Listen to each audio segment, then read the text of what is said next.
салом ба бинандагони азизи радиои озодӣ ба сархати рӯйдодҳо хуш омадед. имрӯз 29 март дар нашри нави барнома мо аз сафари эмомалӣ раҳмон барои таҷлили наврӯзи ҷумҳуриявӣ ба суғд, марги ду кӯҳкани тоҷик аз гази карбон, бо бемории зарпарвин, карантин шудани Маҳмурод Одинаев, муовини маҳкумшудаи раиси ҳизби социал-демократи Тоҷикистон дар бемористони маҳбас ва боздошти як силовсин ё гурбаи ваҳшӣ дар Деваштич хабар медиҳем. рӯзи сешанбе президенти Украина Владимир Зеленский гуфт, агар олам дар тасмимҳояш қотеътар мебуд, ҷанг дар ин кишвар зудтар ба поён мерасид. раҳбари Украина дар паёме ки шоми 28 март нашр шуд, иброз дошт ки агар олам зудтар ва қотеътар тасмим мегирифт, ҷанг ҳам барвақттар хотима меёфт.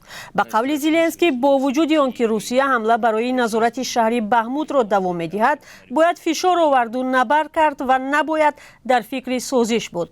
дар суҳбат бо хабаргузориҳо, Денис Пушилин, раҳбари ҷудоихоҳони рӯ ба Москав дар манотиқи зери назораташон дар вилояти Донецк гуфт, ки аксари нирӯҳои украинӣ аз корхонаи Азовметаллс воқеъ дар қисмати ғарбии шаҳри Баҳмут берун шудаанд. рӯзи сешанбе ситоди кулли нирӯҳои Украина дод ки нирӯҳои Русия ҳамла ба шаҳри Баҳмутро идома медиҳанд, вале сарбозони украинӣ ҳамлаҳоро безарар мекунанд. эмомалӣ раҳмон сафари худ ба вилояти суғдро рӯзи 29 март аз шаҳри Гулистон оғоз кард. президент зимни ин сафар дар маросими ифтитоҳи ду коргоҳ ширкат кардааст. сомонаи расмии раисҷумҳури Тоҷикистон ҳадафи аслии сафари ӯ ба минтақаи суғдро ширкат дар тантанаҳои ҷашни Наврӯзи ҷумҳуриявӣ ва мулоқот бо сокинон гуфтааст. дар рӯзҳои Наврӯз аз 20 то 25 март президент барои ширкат дар конфронси оби Созмони милал ба Амрико сафар карда буд ва қарор буд ҷашни асосии Наврӯзи имсола охири моҳи март бо ширкати раиси ҷумҳур дар Хуҷанд баргузор шавад. барои таҷлил аз ин ҷашн наздики 19 000 нафар, аз ҷумла 12 000 донишҷӯву хонандагони мактаб ба маршировка ҷалб шуданд. барои сафари президент ба минтақаҳо моҳҳо омодагӣ мегиранд. сафари раис ҷумҳур ба шаҳру навоҳии кишвар ва ширкат дар ифтитоҳи чанд коргоҳ ба як расми маъмулӣ табдил ёфтааст. дар гузашта чанд мавриде ошкор шуда буд, ки корхонаҳои бозшуда пас аз сафари эмомалӣ раҳмон аз кор мемонанд. Маҳмурод Одинаев, муовини маҳкумшудаи раиси ҳизби социал-демократии Тоҷикистон, бо бемории зарпарвин дар беморхонаи маҳбаси Ваҳдат бистарӣ шудааст. пайвандонаш мегӯянд ӯ аз фишори хун, бемории дил ва баста шудани роҳи пешобдон азият мекашид ва аз шароити бади нигаҳдориаш шикоят дошт. Ҳабибулло Ризоев, писари Маҳмурод Одинаев, рӯзи 29 март ба радиои Озодӣ гуфт, ба хотири пешгирӣ аз сироят ба маҳбусони дигар, падарашро бо бемории зарпарвин ё варами ҷигар дар утоқи алоҳидаи беморхона маҳбас карантин кардаанд. мақомоти маҳбас аз шарҳи саломатии Одинаев худдорӣ мекунанд. ӯ моҳи январи соли 2021 бо иттиҳоми авбошӣ ва даъват ба сарнагунии ҳокимият барои 14 сол зиндонӣ шуда буд. ду кӯҳкани тоҷик дар кони ангишти Шуро ба ҳалокат расиданд. ин кон дар шаҳраки Шуроби Исфараи вилояти Суғд воқеъ аст. ҳодиса рӯзи 27 март рух дода. Кумитаи ҳолатҳои фавқулодаи Тоҷикистон имрӯз дар хабарномае навишт, кӯҳканҳо ки яке 45 ва дуюми 57 сол доштааст, дар пайи ихроҷи гази карбон ҷон доданд. ба иттилои кумита, гурӯҳи наҷотбахшон дар Хуҷанд ҷасадҳоро аз кон берун оварда ба мақомот супурданд. ҳарду кӯҳкани фавтида сокини шаҳри Исфара буданд. ба иттилои расмӣ, ҳоло комиссияи хадамоти назорати бехатарӣ дар саноат ба таҳқиқи сабабҳои фоҷиа шурӯъ карданд.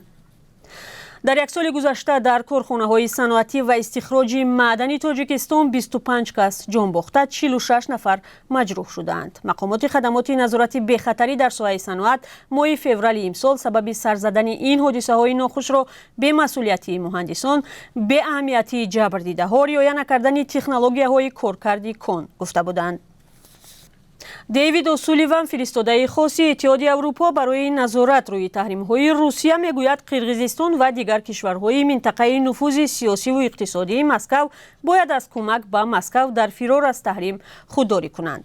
баъди оғози таҷовуз ба хоки Украина, Русия бо таҳримҳои васеъмиқёси Иттиҳоди Аврупо мувоҷеҳ шудааст. рӯзи 28 март хабарнигорон дар шаҳри Бишкек аз О'Сулливан пурсида буданд, ки воридоти кишварҳои Осиёи марказӣ, Арманистон, Гурҷистон, Сербия, Имороти Муттаҳидаи Араб аз Иттиҳоди Аврупо куҷо меравад. خبرنگاران خاطر نشان کردند که ماه‌های اخیر واردات این کشورها از اتحادیه اروپا 300% افزایش یافته است. اداره امور داخلی ولایت مختار کوهستانی بدخشان میگوید که در شهر خاروق مرکز این ولایت کامراهای نظارتی شهری به خطر را فعال کردند. ریاست کارهای داخلی و ولایت مختار کوهستانی بدخشان در صفحه فیسبوکیش نوشته است که در یک هفته اخیر 7 حالت نقض قاعده‌های راه از جانب رانندگان را طریق این کامراها آشکار کردند. طرح شهری به خطر باری اول در سال 2013 در شهر دوشنبه فعال شده بود. وزارت کارهای داخلی تاجیکستان گفته بود که به خاطر جلوگیری از قانون شکنی ها در دیگر شهرهای کشور نیز این طرح را راه اندازی خواهد کرد. در ناحیه دیوشتیچ ولایت سوخت یک سیلوسین یا گربه وحشی را بازداشت کردند. ساکنان این جانور را روز 27 مارس در محله دلیان بالای ناحیه بازداشت کردند. آنها میگویند بدن این جانور را به جنگلبانها سپردند و آن رها شده است. سیلوسین یک جانور از عائله گربه شکل‌ها است که در بلندکوه‌های تاجیکستان زندگی می‌کند. طبیعت شناسان میگویند سیلوسین معمولاً وقتی به محله‌های اهالی نشین می‌فراید که در بلندکوه‌ها برای خود خوراک نمی‌یابد. این جانور پرنده ها را شکار می‌کند. شکار این جانور در تاجیکستان منع است. برای شکار یک سیلوسین بیش از 30,000 سومانی جریمه پیش بینی شده است. و حالا قربی اسعار. بانک ملی تاجیکستان قربی 1000 روبل روسی را برای امروز 29 مارس 142 سومانی، 1 دلار آمریکایی را 10 سومانی و 91 درم و 1 یورو را 11 سومانی و 83 درم مقرر کرده است. سرخط رویدادها بود در رادیوی آزادی. سپاس که تا این لحظه با ما بودید. 4 ساعت بعد در اخبار آزادی شما را انتظار